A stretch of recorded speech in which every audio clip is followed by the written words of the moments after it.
नमस्कार, आपण पाहतात युगंधर महाराष्ट्र न्यूज. पाहूयाच्या काही ठळक घडामोडी बातमी उल्हासनगर इथून आहे. उल्हासनगरात ट्रकच्या धडकेत वयोवृद्धाचा मृत्यू. संपूर्ण घटना CCTVत कैद.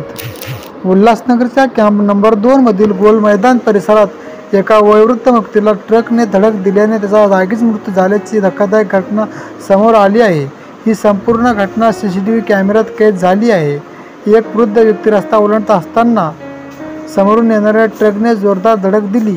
या धडकेत वृद्धाचा जागीच मृत्यू झाला आहे. घटनेची माहिती उल्हासनगर पोलिसांना मिळताच घटनास्थळी धाव घेऊन ट्रक चालकाला ताब्यात घेतले असून सदर मृतदेह शवविच्छेदनासाठी मध्यवर्ती रुग्णालयात हलवण्यात आला असून उल्हासनगर शहरात दिवसेंदिवस रस्ते अपघातात वाढ होत असून वाहतूक पोलिसांनी मालवाहू ट्रकांना वेळेचे निर्बंध घालावे अशी मागणी नागरिक करीत आहेत.